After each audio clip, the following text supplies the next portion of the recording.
everyone. This is Sofia Smallstorm. I have another podcast for you. Many thanks for all the compliments I've received on the podcasts I've done so far. I'm just doing my best. I'm being a normal person, asking questions that occur to me in the interviews, and my guests are kind enough to oblige me with logical explanations, and that gets transferred to you out there. So you're learning, I'm learning, it's a good thing. Anyway, this is Memorial Day, and I have David Weiss here. He's a friend of mine. He's a very sweet, very kind person, I must say. Although he loses patience with certain people in this new community that has sprung up like a giant mushroom. And it's around the subject of the flat earth. Last summer, I did a show that was a very kind of beginner's show. I interviewed 3 people. David was one of them. Everybody was at varying degrees of flat earth conviction, let's call it. I was just learning about it and still quite sort of bewildered, you could say. David was already 99% on board, I believe, something to that extent. And he has become even more immersed now. He is doing flat earth to the exclusion of his other hobbies. It's not a hobby, the flat earth, for David. He'll tell you more. But he has become almost like a bulldog about this subject and very well-informed. Lots of people send him lots of questions, and he manages to answer them to some degree of satisfaction for the world at large. He is one of the intrepid flat earthers out there today. And so I brought him back so that I could get an update, and you as well, if this subject interests you. So welcome, David. How are you? I'm doing great, Sophia. We talk so much, so this is going to be fun doing an interview on your podcast. Well, yes, let's see how it goes, and let's see what kinds of questions I can throw at you, some nice curveballs if I can find those. So what should we start with? You could tell us, give us like 5 basics, including the curve of the ball earth, because I'm going to question you about that. Just come up with 5 basic no-brainer reasons that the ball earth does not exist, and just go through them fast. Let's just back up just a little bit, especially for people that are hearing about the flat earth for the first time. I want to say that when the flat earth was brought to me, I do a podcast called Deep Inside the Rabbit Hole, and I had people saying, check this out, flat earth, flat earth, flat earth. And for 6 months, I would not even look. And that's what the mind programming that we've had since being small children has taught us. Don't even look. The idea that the earth is a spinning ball flying through infinite space is literally a religion by definition, because there is not one single proof of that. There's just, this is what it is. Do not question it, or you are, mentally impaired. So when I finally did have the courage to look, it took a couple of weeks of nonstop research before I came out on the other side and said, all right, the earth is not a spinning ball. And then it's progressed from there. And, I didn't have the answer to everything, but you know what? I drive a car, and I'm not sure how the gas gets from the gas tank into the engine, but I know I'm driving a car, and I know that the gas is doing that. I just don't have all of the answers. And that's, how it is with the flat earth. I didn't have all of the answers, but I didn't have anything that would prove it to be a ball. And as this preponderance of evidence built on the flat earth side and zero evidence that the ball grew, I am now 100%, without a doubt, confident that the earth is not a spinning ball, and it is flat and does not move. So, with that, and as this has been going on, I've been able to answer more and more questions. There's ball, we call them ball earthers lovingly, that come out and say, no flat earther will address this or address that. And now there's really, I don't think there's anything that we won't address. And we now have the answers, to almost everything. So You wanted a couple of proofs that the Earth is not a spinning ball? I said, let's just do 5. We have 5 fingers on each hand, so give me 5.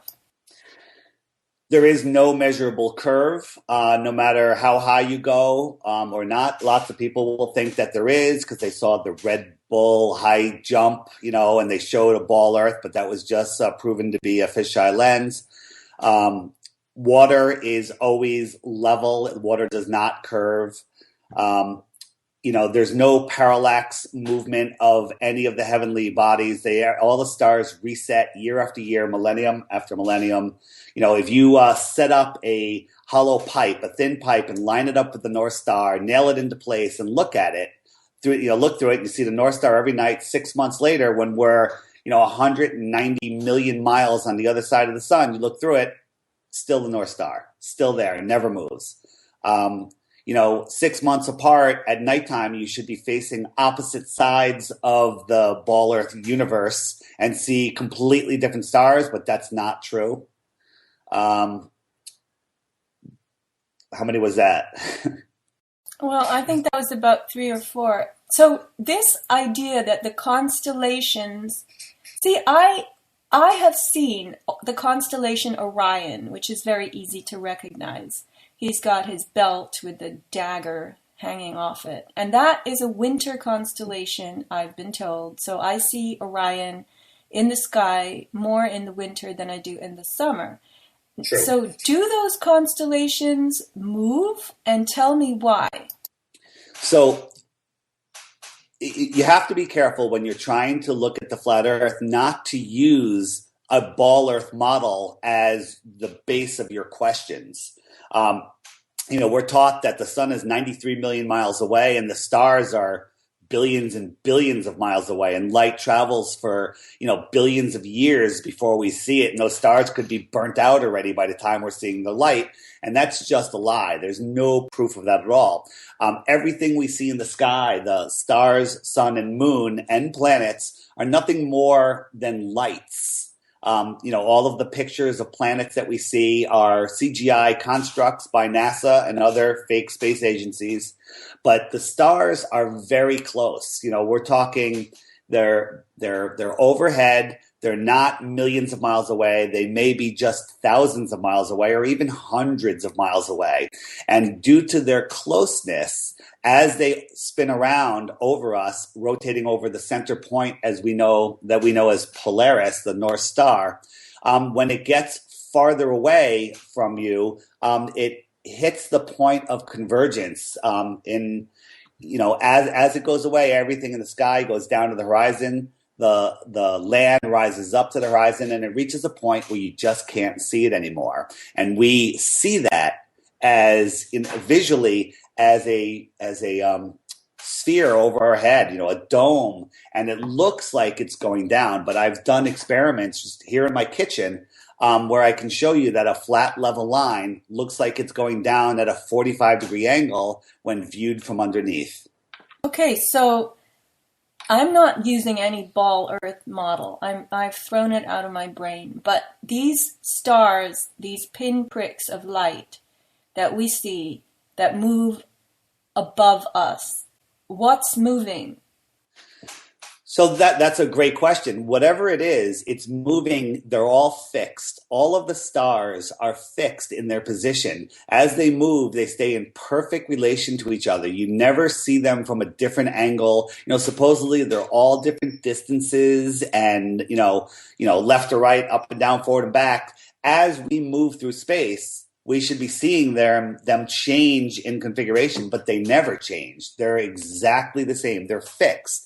Planets, which were known in the past as wandering stars, are pretty much the same thing, but they wander on their own in a flat, circular, pattern above the flat Earth.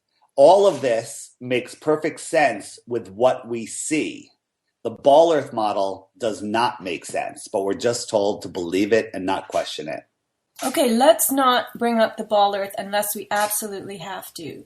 All right, I'm down with that. Okay, so the planets, I've had people tell me, well, I have a telescope and I've looked through it and I have seen Mars, and I have seen Jupiter. So what are they seeing? I had access to a high-powered telescope observatory when I was in college, and we looked at planets and stars. And I looked at it, not knowing the Earth was flat.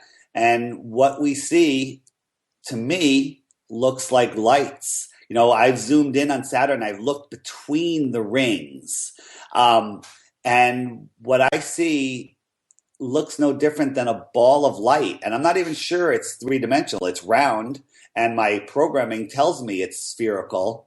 But the rings around Saturn are lit up by themselves. They are not reflecting sunlight, in my opinion. And it's the same. If you look at Mars, you see a light with a vibration of its own. Okay. So let's leave that alone for now. Now, I was made aware that space is, well, I've heard this. This is part of the lore. Outer space is a vacuum. And yet, a vacuum does not conduct. So I was made aware in the course of dibble-dabbling in the flat earth material that because a vacuum doesn't conduct, then where is the light from the sun coming from? It shouldn't be able to cross this vacuum called space. And we should not be able to receive anything. We shouldn't be able to see the light. There's nothing. That's a vacuum. So that already by itself made sense to me. And that helped to explain to me that the stars we're seeing, the light we're seeing is actually being conducted through a conductive medium, which is directly around us. And it's not billions of miles, light years, whatever you want to call them. So that helped me there. And again, like I said, I am throwing the ball Earth model away so as not to confuse myself. So I've also heard, now I know I might be taking listeners in all different directions, but just let's try to bear with me and then see what David has to say. Satellites. There are no satellites, the flat earthers say. So can you explain that? Yes. Well, I'll start with satellites, and then I'd like to go back to the vacuum. Satellites, we're taught that they orbit the Earth only east to west or west to east, not north to south, because that does not work on a flat Earth. But for some reason, we don't have any that are doing that in the model that we're all taught. Are there satellites? What about pictures, Google Earth? Those are all done from high altitude planes, and I contend that some of them are not even that high, maybe even below regular cruising altitude. But we have craft that can fly very high. Also, NASA spends a lot of money on helium, So they are using helium balloons that may have some sort of satellite technology on them. But there are not 10, 20, 30,000 satellites spinning around our Earth. Everything NASA does is a lie, period. Okay, so David, what is the real purpose of this thing they call NASA?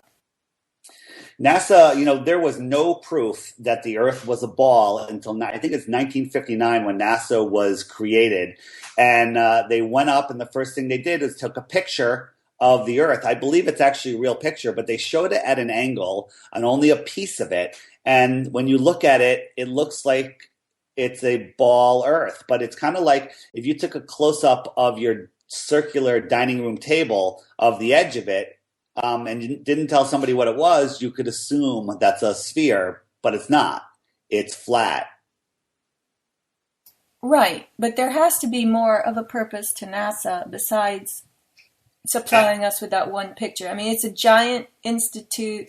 It's a institution even. It's funded. They've got loads of people working for them with all kinds of complicated degrees. They've got a synthetic biology department, which I poked into a little bit. So what are they doing? I believe that the main purpose of NASA is to keep us believing in the ball Earth for reasons of control. Because once you discover that we are not an insignificant speck flying through space with billions of other worlds just like us, which they're really pushing the meme now of, you realize that you are more important than we're taught, and you could regain your power and disconnect from the control system. But by believing that we are on a limited resourced world, in danger of an asteroid impact or an alien invasion, you remain scared and depowered, and you give away your power to government. And that's a huge thing. People, that's a very common question, and it's all about control. So let's review what we understand to be the real configuration of this flat Earth. It's some kind of a plane, plane and perhaps plain, that extends horizontally, and there's an ice shelf around it, which is popularly called Antarctica and popularly thought to be in one location at the South Pole. But if you view the Earth from above, the North Pole is the center. It's almost like looking at a plate, and then the continents are arrayed in different directions outward. And then the edge of the plate has this ice shelf, which is, you cannot travel anywhere near it. You cannot go onto it. It's guarded by many different militaries. Nobody's got access. There's agreements between countries signed in the late 50s. So that's all off bounds. So let me just clarify that a little better.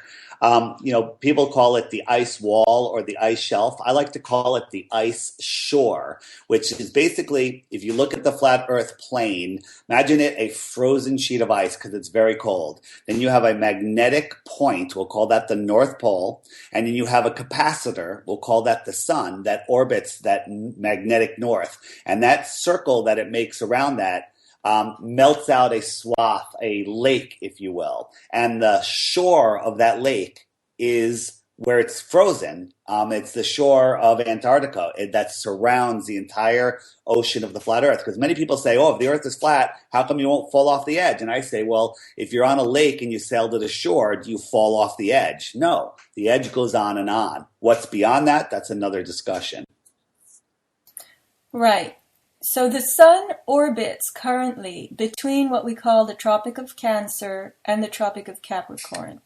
And when it's around the Tropic of Cancer, we have warmth and our summer. As it's approaching the Tropic of Cancer, we have our spring. When it reaches the Tropic of Cancer, what we call the Northern Hemisphere, or the inner circle of the land mass of the plate, has summer. And then when the sun travels out toward Tropic of Capricorn, we get colder and colder. That's our fall. And then when it's circling out there, it's winter for us and summer for the Tropic of Capricorn. So I have a question. I'm just willing to accept this on its face for now.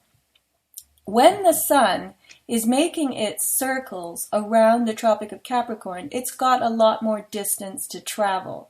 They still have a 24-hour day.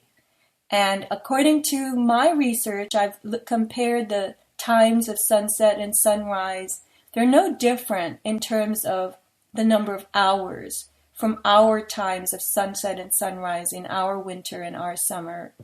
So the sun, it seems to me, the sun must either be traveling a lot faster around Australia and the bottom of South America and bottom of Africa. It's got to cover a lot more distance in the same amount of time. So it's either faster, or because they see it, they also see it. So that confused me. They see it for the same number of hours. What is it doing?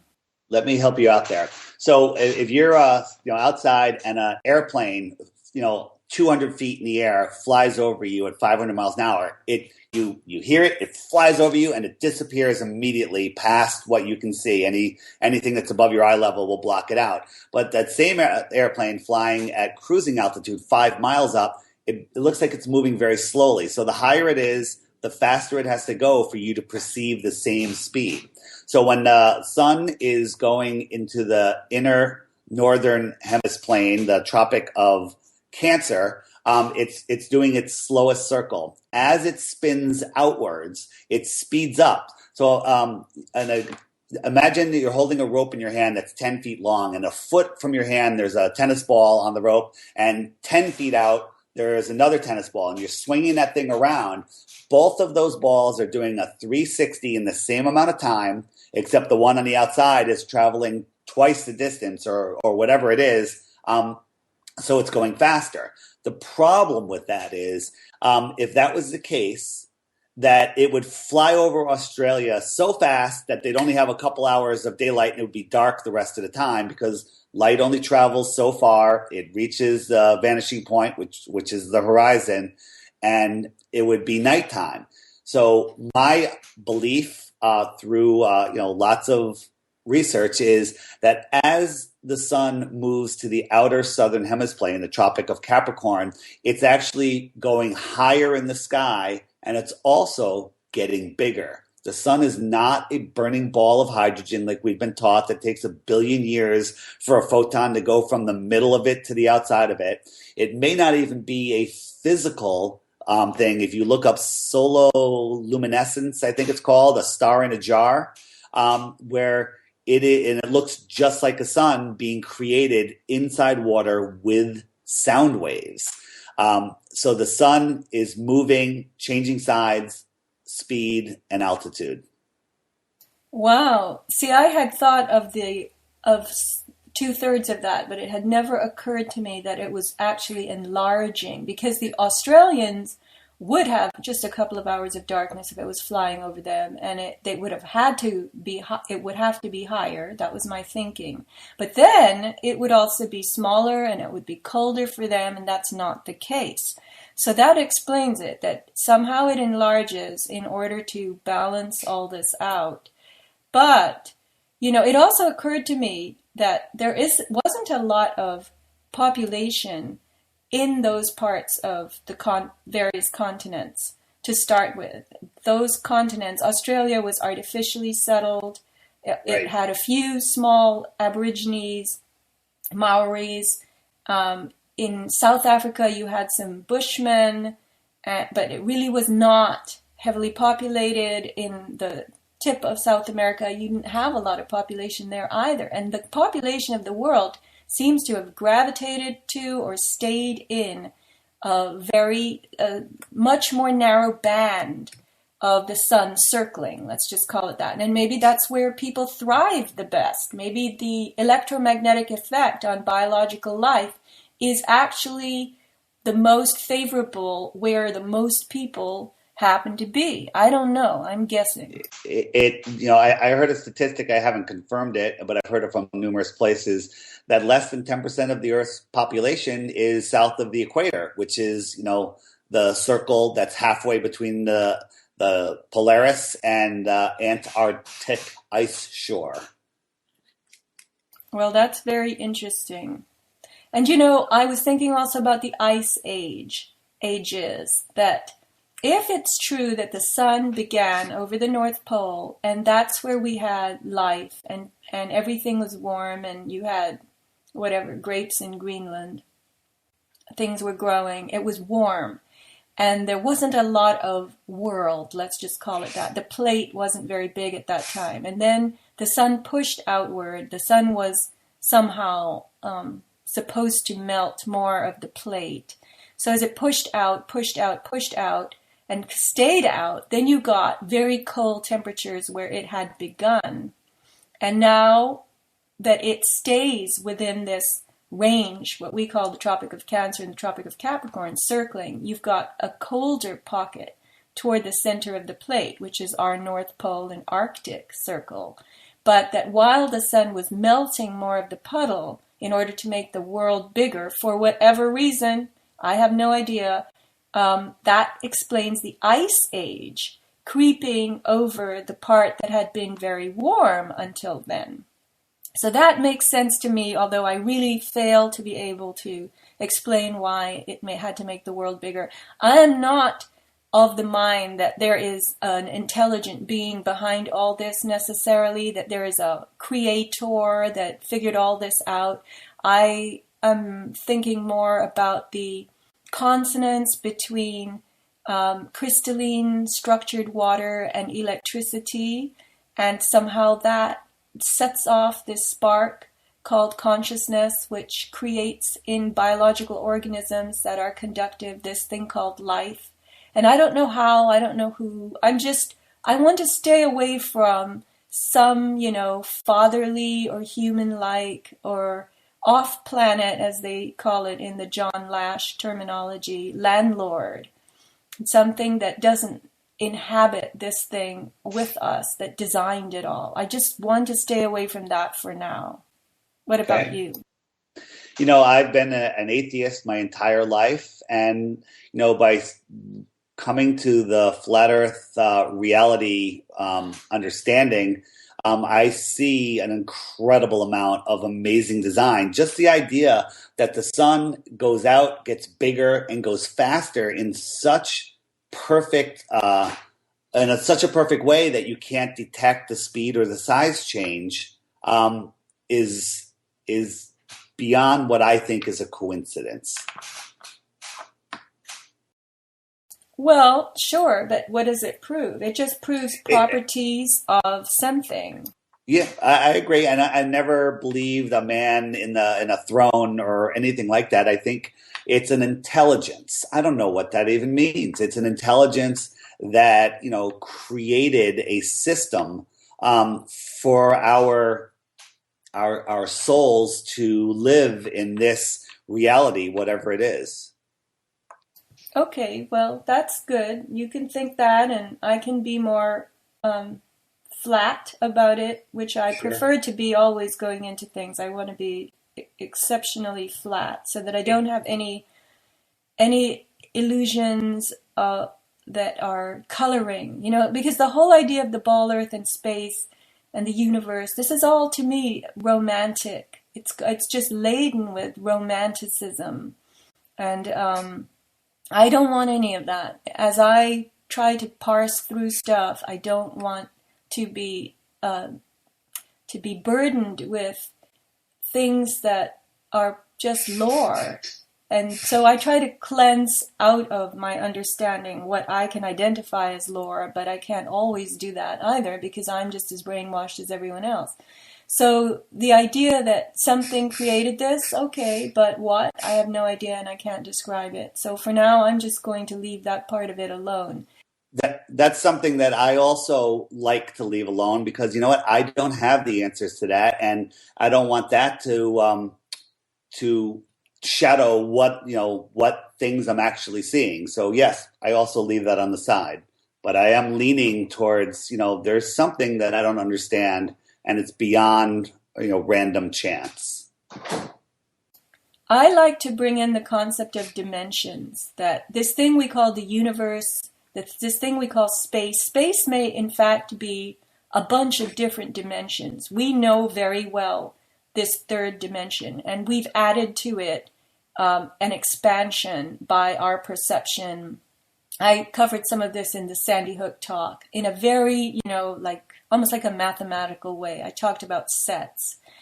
But I don't know what the universe is other than a collection of forces that's really tremendous. And these are forces that include electromagnetism, that include things beyond my comprehension. But that to me would signify the universe. The universe is this collection of tremendous and very varied creative forces. And I don't know where they all come from.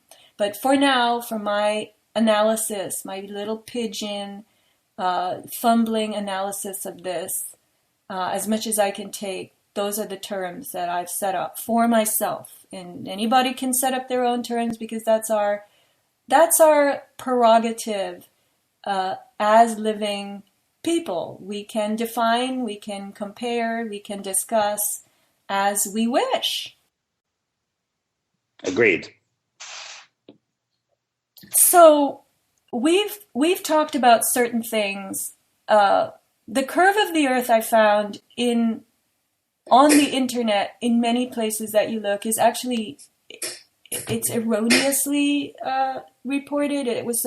It's said to be something like 8 inches per mile, and yet there has to be a square in there, 8 inches per mile squared. Isn't that right? That is correct. 8 inches per mile is just a slope, a straight, steady, slope. It's as you go around the imaginary ball, it gets steeper and steeper. When you're a quarter of the way around, if you move a mile further, you're a mile lower. So it gets, it's the mile squared times 8 inches. One of the proofs that I really like is, think about this. You're in an airplane, which is air flying over a plane, but, an airplane at 550 miles an hour, the pilot would have to nose down that plane a mile every 2 minutes to stay level over the flat Earth, which is crazy because you don't feel that at all. When you're cruising, you know exactly when the pilot starts, slowly dropping down at a much lesser rate to approach an airport. But to stay level over a ball Earth, you would have to go down 1 mile every 2 minutes. And we just don't experience that. Your ears register that when you're descending and when you're ascending in a plane, but I don't know the rate of ascent or descent in that case. When you're taking off, my ears always feel pressure changes. And I suppose if you were descending, it would be detectable on some level. And the pilots would certainly know about it, but they don't. And this is another thing that amazes me, that there are so many professionals in so many different areas of industry, trades, and that they don't question these real contradictions in what they do and what is. They don't question it. They should be questioning. Why am I not descending for 1 mile every 2 minutes if I'm flying a trip that takes me to the point across 1/4 of the Earth? Is that what you said? Across what? Because I'm looking at a little ball now, and they would have to keep. Well, it's not when they reach across 1/4. At what point would they have to descend the mile every 2 minutes? At all the time. If you're traveling at 550 miles an hour, every 2 minutes, you should be 1 mile lower from your starting point to maintain the same altitude. Your comment about ear pressure changing, if the Earth was a ball and you were following the curve, descending a mile every 2 minutes, theoretically, the air pressure would stay the same because you're not really descending. But you would feel it because air is not curved. You would have to nose down that plane. And, the way planes stay level is with a mechanical gyroscope. Everybody remembers, playing with the gyroscope, you spin it and it kind of holds rigidity in space. That's what they actually use on planes. They spin it up on the ground to a super fast speed. I think it's 3,000, miles, 3,000 revolutions per minute or something like that. And then it's on gimbal, so it can rotate in any direction and it stays level. But as they go, it stays level. It really, if you spun it up on the Earth and waited, a few hours, it should turn as the Earth rotates because it holds rigidity in space. So I've asked pilots about that, and they say, well, it's more complicated. It, has to do with GPS and the electronics and all sorts of stuff. And it doesn't. Another researcher who calls himself allegedly Dave, he actually called up the company that makes the gyros, and it's completely mechanical. It has nothing to do with GPS. As a matter of fact, they used them in airplanes before the GPS system was ever created. Okay, so yeah, I stand corrected. I was just wildly talking earlier. You would have to make that adjustment all the time because you're hugging a curved surface. So the fact that they don't make that adjustment suggests that they're not hugging a curved surface. And, sometimes with these proofs and these discussions, you have to say what isn't before you can really say what is. And we can't really say what is because, for all we know, the stars could be perforations in something that is above us, that encloses us and contains us. So it could be said that we are living in some kind of spherical containment rather than on its surface, wandering around. So that is a much more reasonable explanation than what we're told about, gigantic, burning hydrogen balls with planets around them that don't ever change in our view over, the Earth is spinning at 1,000 miles per hour. It's traveling around the sun at 66,000 miles per hour. The sun is moving through the galaxy at 660,000 miles per hour, and the galaxy is flying at an immense speed faster than that, and nothing ever changes. Doesn't make any sense. And as far as the dome you're talking about the vacuum of space. If you think about it, we're told that if the space shuttle or the ISS, which also is a fake construct, got a hole the size of a BB in it, it would suck all of the air out into the vacuum of space. We've all experienced sucking the air out of a bottle and then poking a hole in it, and it would suck it all in. You cannot create a vacuum without a barrier separating the high pressure from the no pressure. And a simple experiment that you can do is get a large bottle, like a 64-ounce bottle, suck out some of the air. So we'll call that a lesser vacuum than space.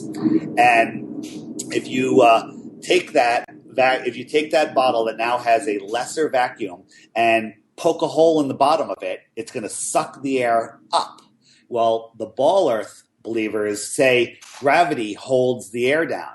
Well, if gravity holds the air down, how did that lesser vacuum just suck air up? And even better than that, you can take that lesser vacuum bottle, stick the bottom of it in water, and poke a hole in it, and it'll lift the water above the level of the water that you stuck it in, which is much heavier than air. How come gravity didn't hold that down? Space is not a vacuum. What we're taught that space is doesn't really exist. And that we live in an enclosed system over a great flat plane. Right, and we don't know the extent of that plane. It seems to intersect the closed system. It's like we live within, if you made a ball out of your hand and you cupped a region within your two hands, we're in there, and there's a flat plane that intersects, and there may be other balls being cupped outside and beyond us. So, David, do you have any thoughts about what's underneath? When we drill, we find actually replenishing water. This thing we called oil appears to be abiotic and replenishing as well. So there's something underneath us that manufactures that sort of self-sustaining creation of materials that we've become very dependent on. What do you think of what's under us, please? So many ball earthers will come and say, what are we living on a piece of paper flying through space? How come nobody falls off the edge? That's not the case at all. When we say flat, it's a flat surface with hills and valleys, mountains and canyons. But overall, it's a flat plane. As far as how thick it is, well, we have no proof that it's any thicker than 8 miles because the deepest hole we've ever dug is 7 point something miles, and nobody can get any deeper. So maybe it's 8 miles, maybe it's 800 miles, or maybe it's infinite thickness. I don't have the answer to that. Nobody does. So the water, the primary water, which we've both been researching. It appears that the dome above us is made of some kind of liquid, or there's liquid within it, or different densities of liquid, plasma, whatever you want to call it, surrounding us. The Bible, which I would never have looked at before I discovered the flat Earth, says, God separated the waters above from the waters below. Don't quote me exactly on that. And there is evidence to see that. There's a thing called the lunar wave, which was just filmed the other day. Again, one of the best shots of it, where it looks like there's a wave rolling over the moon. So there are fluid properties to what's around us.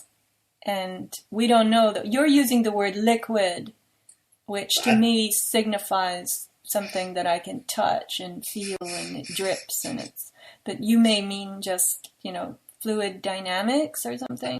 I'm trying not to use the word water, but the best I can describe it is water. But just like our atmosphere, that we're aware of has different densities and different moisture contents, I believe that the dome itself, which contains the sun, moon, and stars, has different densities within it, different layers. And, the layers within our atmosphere and the layers within the dome give us, create a lot of the perception of what we're seeing when we see like the sun set. It's setting behind layers that are high up in the sky, but look like they're at the horizon level due to the way we see. It's setting behind. What it's done is, as it's setting, it's gone so far away that it's approached the horizon and it's dropping beneath it. So what layers are you talking about? So if just imagine it's a blue sky day and you're looking straight up, wrenching your neck, looking at a big white fluffy cloud, and there's a couple clouds above you, and they're spread out, and it's straight above you.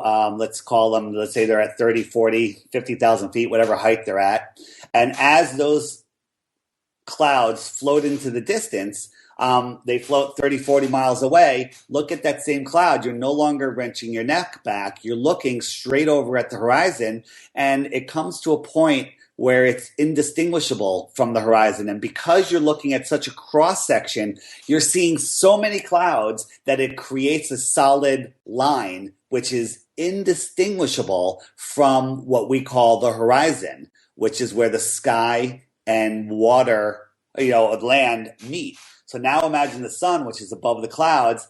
It's going across this flat plane, and as it passes those clouds in the distance, those clouds are going to eclipse your view of the sun. Just like if you're looking across the street and there's a building a couple stories high and a plane flies over it, that plane gets eclipsed by the roof line of that building, but it doesn't mean that that building is higher than the plane. It's just eclipsed as the angle gets lower and lower as things move into the distance. So you've just saw the cloud eclipse the sun eclipse that cloud bank, which is 30, 40, 50, 80 miles away, whatever it is. And it looks like it disappeared from the bottom up. But if you were standing underneath those clouds 50, 80 miles away from me, looking up, you would see the sun high in the sky as I'm seeing it set. And if you drew a line from my eyes to those clouds, that line would be parallel with the earth from my point of view. But if you could see that line, you being underneath that cloud that is so far away, and you saw that line, you'd see a line coming from 40, 50,000 feet sloping down to the earth, down to my eyes. All right. So that line that's shooting, up into the sky from my point of view, but what you see, as the sun passes that line, it's eclipsed, but it looks like it's setting below the horizon. It's very tricky how our eyes see things in the distance. No, I understand now. For the first time, I understand what you're saying. And actually, those puffy clouds, they're not quite that high. They're lower. But there is also particulate in the air that we're looking through. There's all kinds of stuff. So there's an obscuring that occurs when you look through masses of clouds in particulate. It all starts to mesh. Right. I have come up with the term. I call it atmospheric blocking. And what atmospheric blocking is, think of it like fog. It's you're outside and it's a foggy day and you can only see a tenth of a mile. and then you can't see anything by that. Then that fog lifts, it becomes half as thick. Now you can see a couple of miles, and that's it. And then the fog lifts even more, half it until you get to what you perceive as a completely clear day. But over distance, those particulates will block out your entire view. Like I just took a picture of New York City where I could see the entire skyline. It's about 30 miles away. But then it felt like it was a clear day, and I could not see New York. It looked like the sky. It didn't look like clouds or fog. It literally looked like the sky met the horizon, and New York was gone. That's atmospheric blocking, and there's always atmospheric blocking over a distance. People say, you're on a flat earth. How come you can't see Hawaii from California? How come you can't see Mount Everest? How come you can't see England from the East Coast? And the reason is atmospheric blocking. You can only see so far. Yeah, it's kind of like, I've always wondered why ocean water at 75 degrees is so warm. It's almost uncomfortable to swim in if you swim long distance. And yet, when you go in a pool at 75 degrees, it's freezing. And there's a reason for that. It's because ocean water contains so much more material. It's much more dense. It has a lot more conductivity because it has a lot more minerals. It has salt in it. It has bits of, sand and just living organisms. And water in a pool is much less dense, and therefore it doesn't even hold temperature, as it gives the impression of being colder at the same temperature because you're in a less dense medium than the ocean water. So that's the actual reason behind why when you go you can swim in the ocean 64 degrees, but you try swimming in a pool at 64 degrees and it's extremely uncomfortable. So you're describing the air around us being laden with matter that obscures your vision and starts to become part of the horizon because there is so much of it. And the sun is actually higher than that. The cloud layer, for instance, there's less matter the higher up you go. So just taking that just a tiny step further is when you look straight up through what we call a clear day, you can see the blue sky, you can see the sun. There's not enough particulates as the atmosphere gets thinner, as you get higher and cleaner and drier. But as you start looking forward and forward and forward, lowering your gaze, you're exponentially building, adding more atmosphere, and where when you're looking straight up, if you drop, 1 foot forward, there's really very little change. But when you're almost pointing level and you drop a foot forward, it's 10 times more atmosphere all of a sudden. So it literally creates a hard line along with layers. You know how the clouds are on a layer? There's different layers of clouds. It creates a hard horizon. As I said before, it becomes indistinguishable from the horizon. So people watch the sunset over the ocean and they think they see it dropping below the horizon of the water, but they're not. They're seeing it go behind an elevated horizon of particulates. Okay, so let's treat now the idea that the sun is like a flashlight, if you still accept that, because that was proposed earlier on when I was dabbling in this.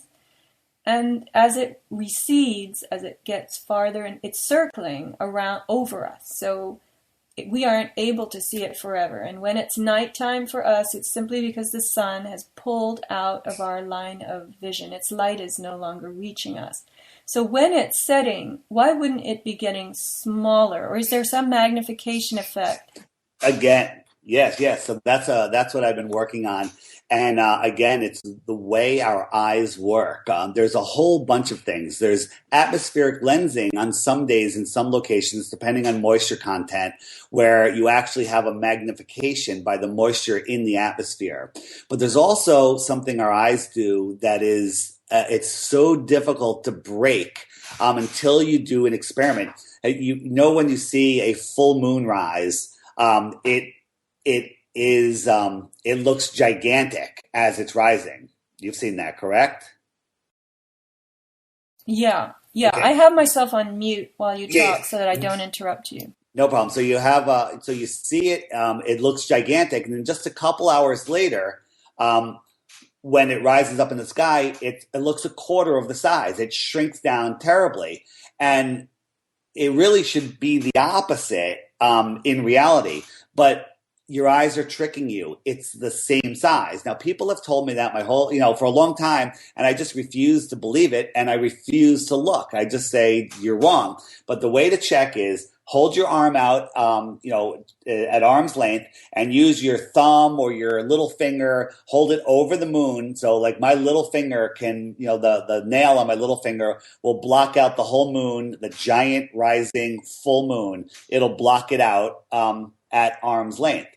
And then a few hours later, when the moon is a quarter of the size above my head, I hold my arm up at the same length and my same finger blocks out the same moon. That proves that it's the same size, but we're just perceiving it differently. It's wild once you do it. Okay, I think I'm just going to have to listen to that part of the interview again because my head started to shrink. That's another way they've gotten away with this so long. It's so confusing there's so many levels that people just short circuit. So, just real quick again, you hold your arm out, hold your thumb out or finger till you block out the moon the best that you can, and then try it when it's above you and the moon is smaller, using the same distance of your finger and the moon, and you will see that it's the same size. It just appears to be smaller for some reason.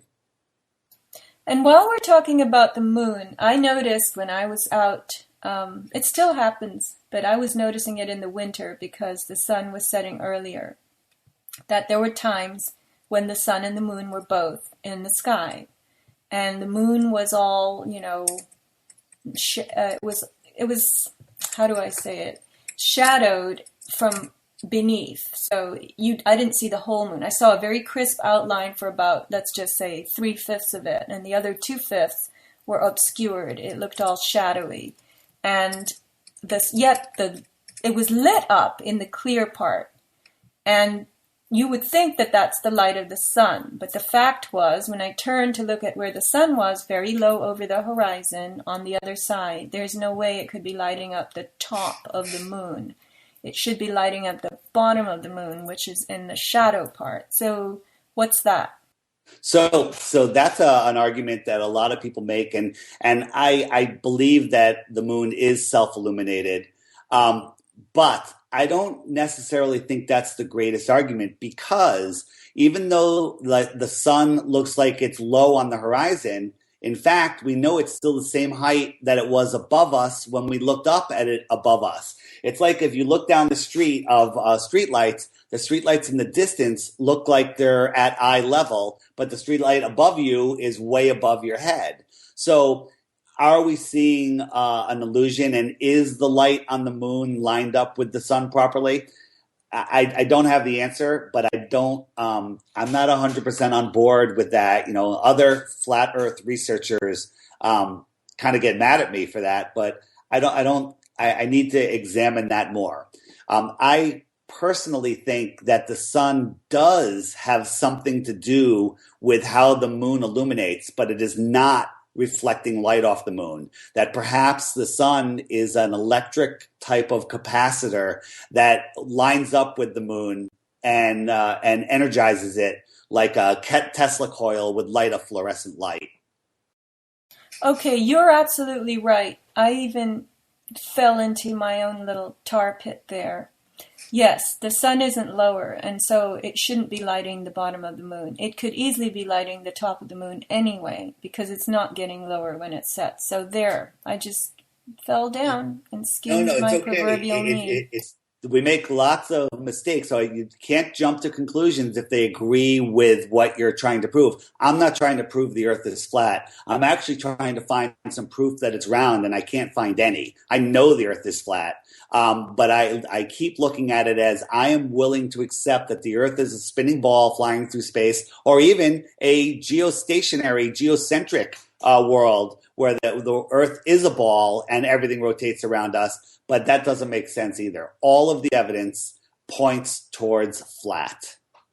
Okay, David, Could you estimate how many hours you've spent studying the flat Earth?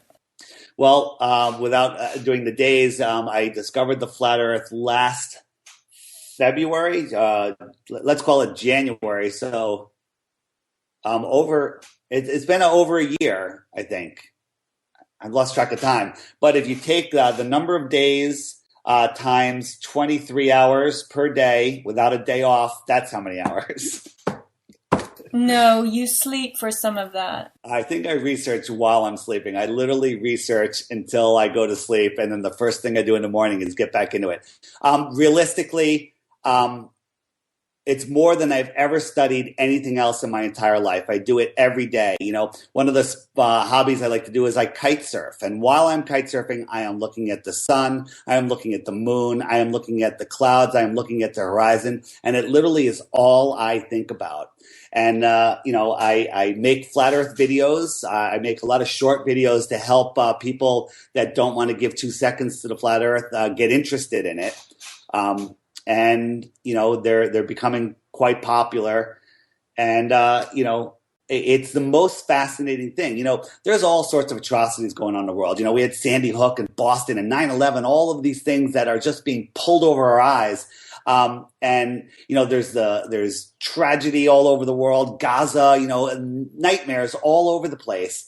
But people forget about these things. They stop thinking about them. And, a lot of people like Gaza, I don't even know where that is. Well, it's never going to affect me because I live in the USA.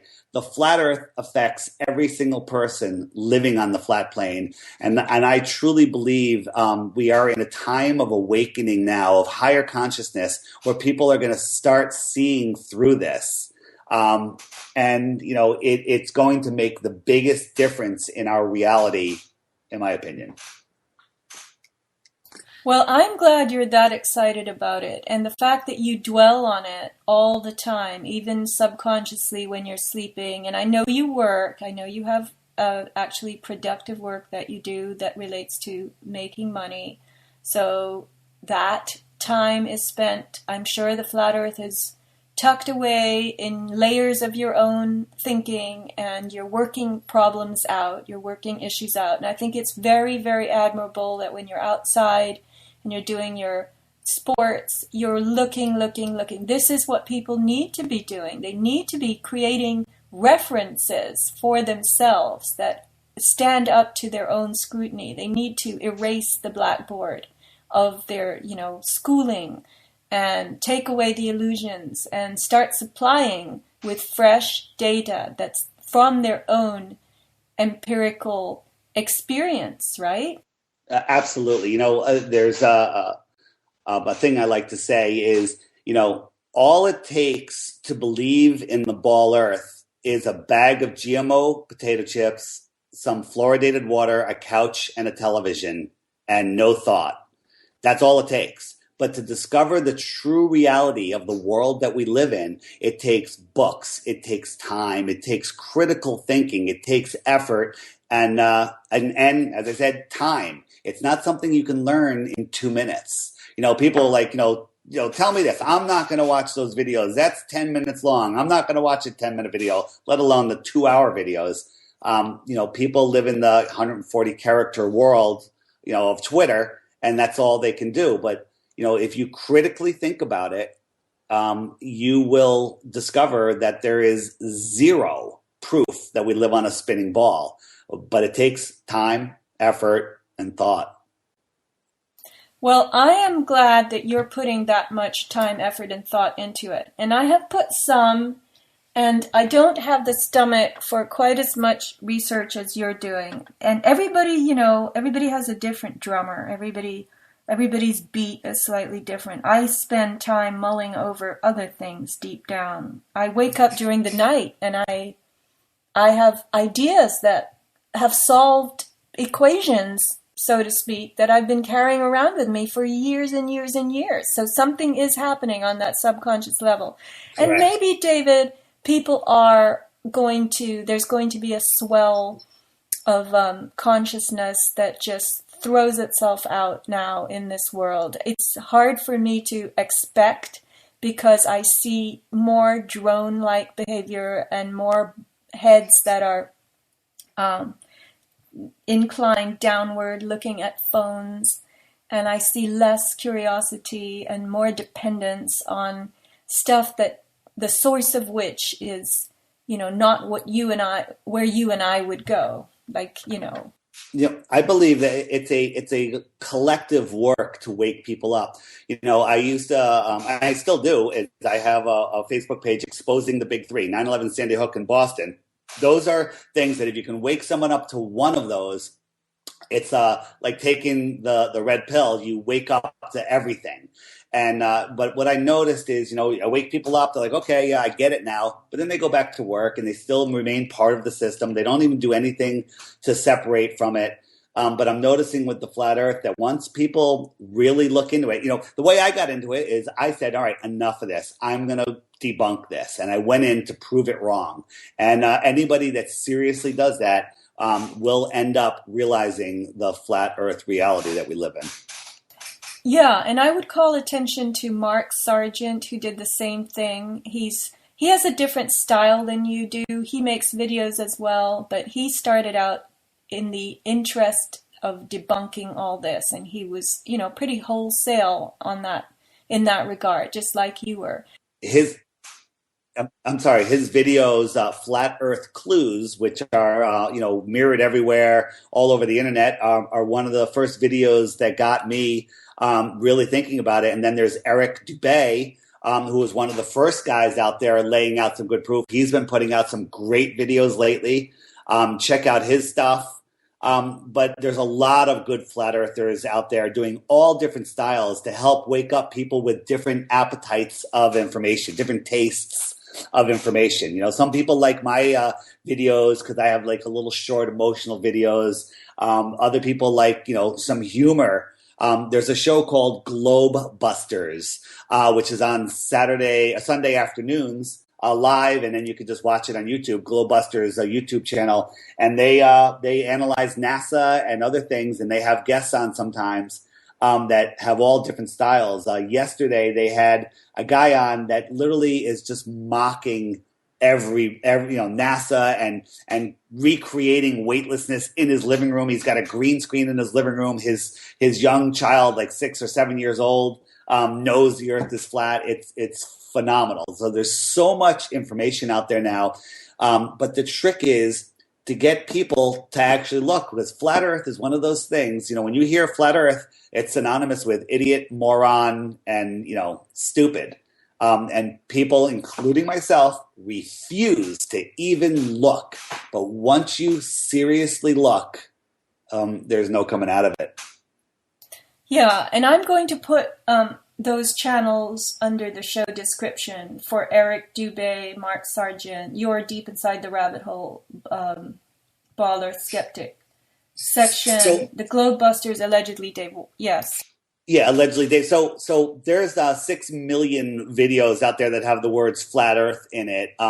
And, there's a lot of people that don't have the time or willpower to really look through. And there's a lot of videos out there that try to debunk the flat Earth. And to somebody that hasn't looked into the flat Earth, they can easily buy the crap that they're putting out there and just dismiss it.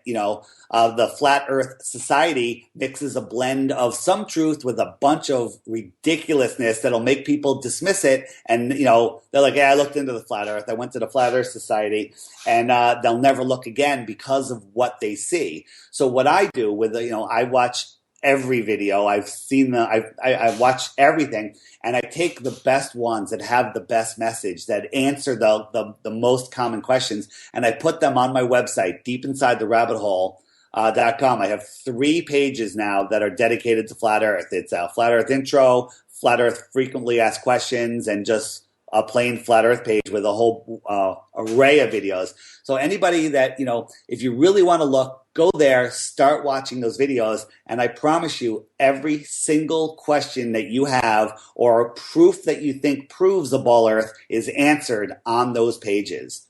I also, for more up-to-date and even a wider array of videos, have the Facebook page called Ball Earth Skeptic. And any decent video I find, I put there, but only the absolute bests best videos go on the website. So that's a great resource for eliminating a lot of time. You might spend 50 hours looking for videos and only come across, an hour or two worth of the best videos, but I have them all listed. And some of them are mine, most of them are other people's work. Yes, I really thank you for putting that collection together. But there is one question that no one has explained, which I stumbled over. So I will air it in this show. And I call it sunrise, sunset creep. Have you found an explanation for that yet? We were talking about that when we were talking about the sun speeding up and slowing down. So the sunset creep. Do you want to describe it, or you want me to? No, I want to, because I brought it to you. Go ahead. And then I'm the dog. I have the slipper. I'm going to put it at your feet. Go for it. Okay, so everybody believes, or lots of people believe, as I did, that the longest day and night are the 21st, the solstices, right? And that's actually true. That's not incorrect. But along with that belief, the longest night is December 21st, the longest day is June 21st. Along with that belief, we carry this notion that sunset is going to come later and later after the 21st. In other words, our days will start to get longer and we will have more light because the sun is going to set a minute later or 2 minutes later every day. That's not the case. In fact, the sun starts to set earlier, everybody, earlier in the week of December, around December 7th. I think it's about the 11th or 12th, but it's the week of that 7th of December. And the sunrise continues to be later and later and later, long past the 21st, until about the 11th or 12th of January, that early part of January. And so I was sitting here just looking forward to December 21st because, the sun will start setting later after the 21st. But in fact, it's starting later, starting at the 11th. And this is the same in what we call the southern hemisphere. And it's the same around the summer solstice, that in fact, the sun starts to get, now I haven't explained that one as clearly to myself. So the day is the longest on the 21st, but that doesn't mean that the nights are going to get shorter after the 21st due to the time the sun sets. The sun actually starts setting earlier before the 21st. So I call this sunrise sunset creep because there's a creep going on that's not equally distributed around that solstice concerning the sunrise and the sunset. It's actually skewed a bit.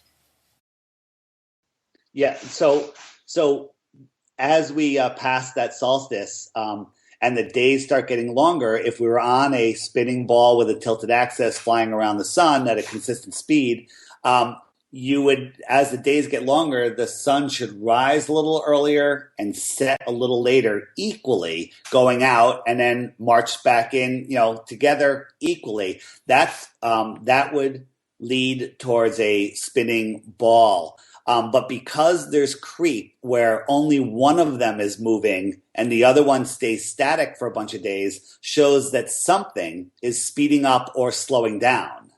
And if it was the Earth, we would know it. No, it's not. No. It's not that one is static. Let's just stick with the December one. The sun continues to rise. It's darker in the morning. It continues to rise later and later and later all the way to January 11th or 12th. Then the sunrise starts getting earlier. But the sunset has already been moving since the 11th, 12th of December. So they're in coordination. It's just that they're not distributed equally around that longest day, the solstice. They're jigged a bit.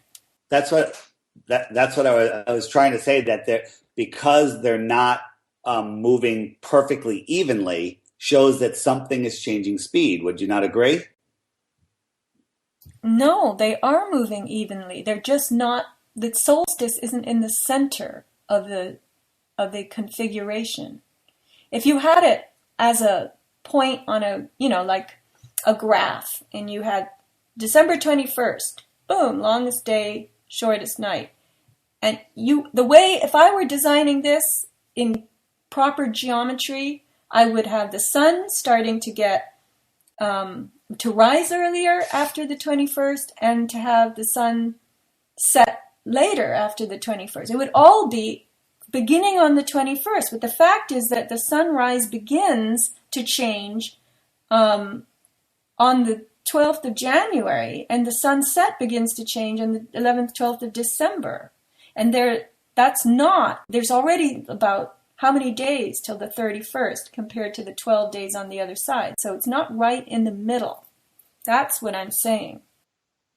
I get it. To me, it seems like that and that is due to the fact that the sun is changing its relative speed from our view, from its height and speed and size. So it has to be changing speed, or the Earth's spin has to be changing speed, which we know is not happening. That's how I see that. I got to look into it a little more, I think. I can accept that. I say that the sun gets some kind of wobble. And I don't know how to explain it, but there's some wobbly, squirrely thing that goes on. And it isn't supported on the ball model the way it should be.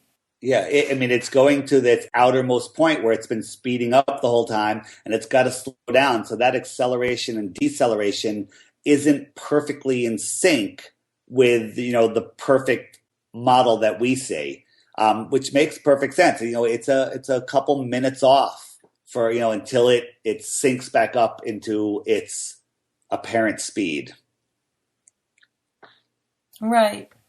I have to look at it more myself, because we're really trying to use the ball Earth model as the right one, and there's nothing right or wrong about it. It's just a different kind of science. We have to speak a different language to explain the creep, and we're not familiar enough with that language. That's how I see it. But we've been going a little over an hour, and now my head is shrunken and it hurts.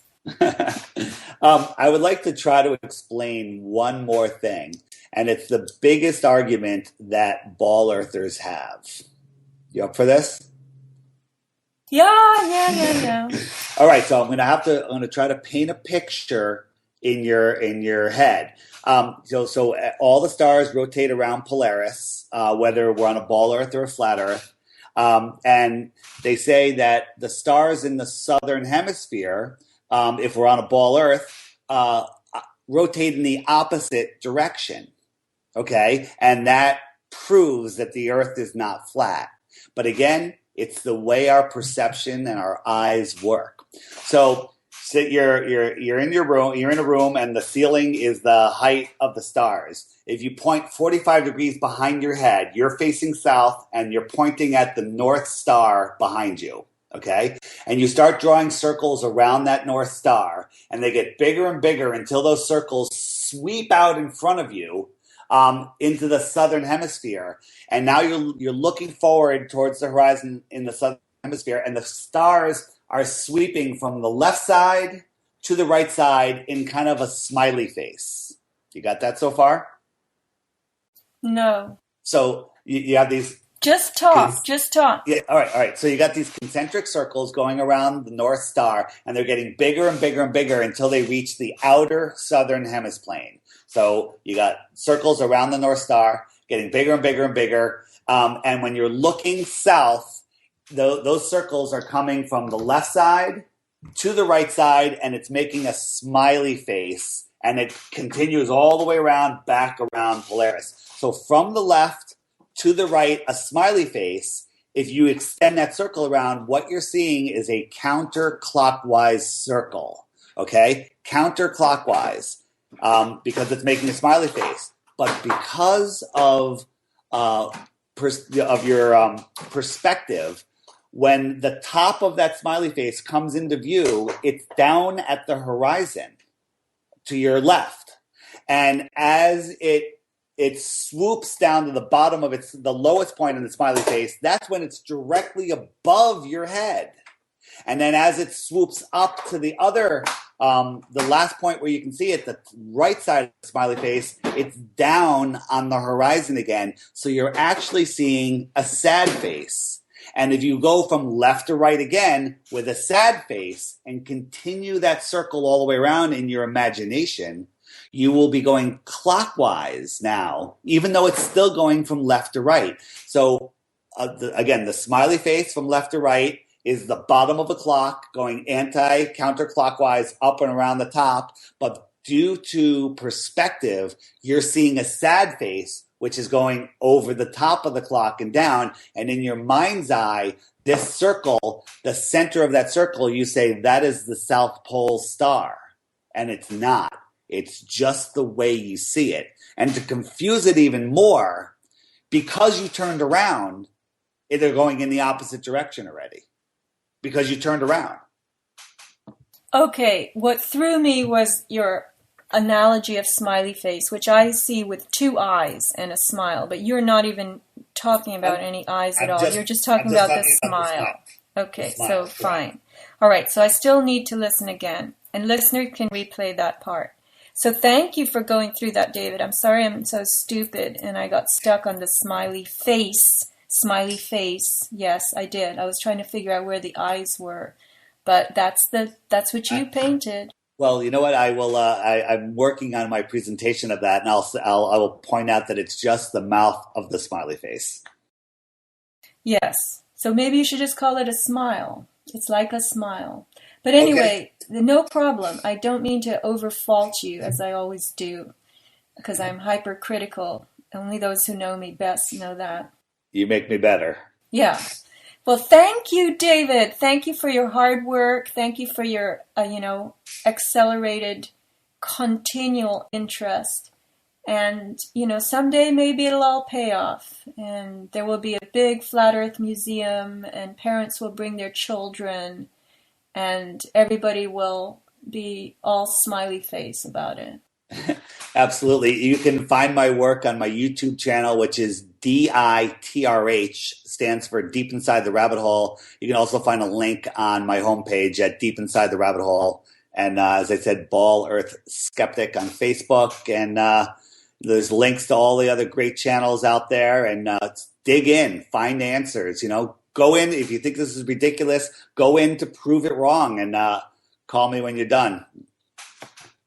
And the thing is, people get angry. They get very angry that this is even being discussed because it's so stupid. When I was trying to make a debate happen between you and Jim Fetzer, he was sending me all these emails and yelling at me on the phone. Sophia, you're one of the most intelligent people I know. How could you be taken in by these gullible saps? Yeah, the debate with Fetzer was fascinating. Jim has done such great work on Boston and Sandy Hook, but he's indoctrinated about the Ball Earth so much that he refuses to look into it. I still have hope that he'll come around one day. Well, yeah, like I said, it really angers people. It angers them that people they know are even looking into this. I always say, look, if I know someone that I've respected and they've turned me on to some important things, if they find a new subject and they want me to look at it, then why shouldn't I look at it? Even if it means that I have to lay aside my preconceived notions, and that might hurt. It might be a little uncomfortable, but I try not to get uncomfortable. I try to just say, okay, let me try this, I'm not going to get angry right off the bat. So, all right. Well, thank you very, very much. And I know I'm going to get a torrent of emails and punishment for having done this show.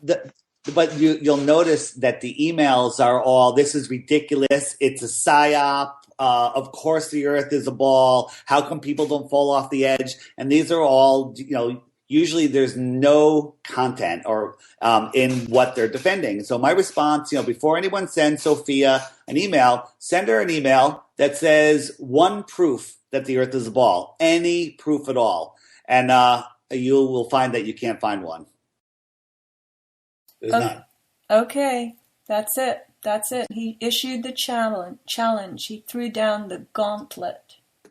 I wear a shirt that says "The world is flat," and I went to a music festival the other day, and it was people were questioning me on it, and we had some great conversations. About 20 people. I said, "I'll be sitting over near that tree over there." I said, "There's $1,000 for anybody that can bring me one proof that the Earth is a spinning ball." And all day long, people kept coming by with very lame attempts. What about astronauts? What about falling off the edge? But nobody can do it. That offer is still out there for anybody. All right. My question is, did you have $1,000 right there to give them? That's question number one. And question number two, did they keep coming up to you for the money? Yes, they did. They came up a bunch of times, but I did only have $500 on me. But I will keep my promise because my word is my word. But I have no fear of losing that $1,000. All right. Well, there you are. David Weiss, $1,000 dangling in front of all your noses out there. And just go for it. Okay. Thank you, David. Have a very nice Memorial Day. Thank you, Sophia. It was great. Great fun. Bye. Bye-bye. Hi, this is Sofia letting you know about my store, avatarproducts.com. It began as a DVD store in the old days, but I've switched it over to products that I've found.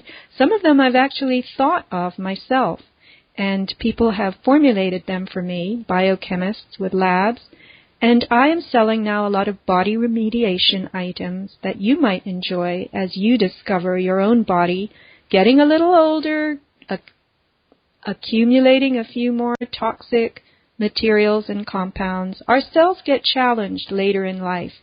They need a little help doing their housekeeping.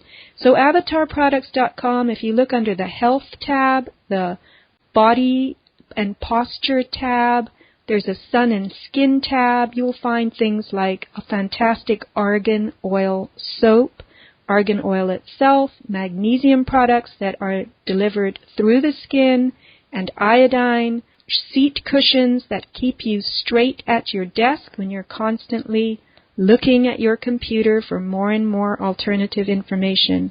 Anyway, avatarproducts.com. Please go there. Please have a look. Definitely use the downloaded PDF form for sending in a check. Let's support each other and not enrich the banks. You can always mail your order in. And I thank you very much for your support.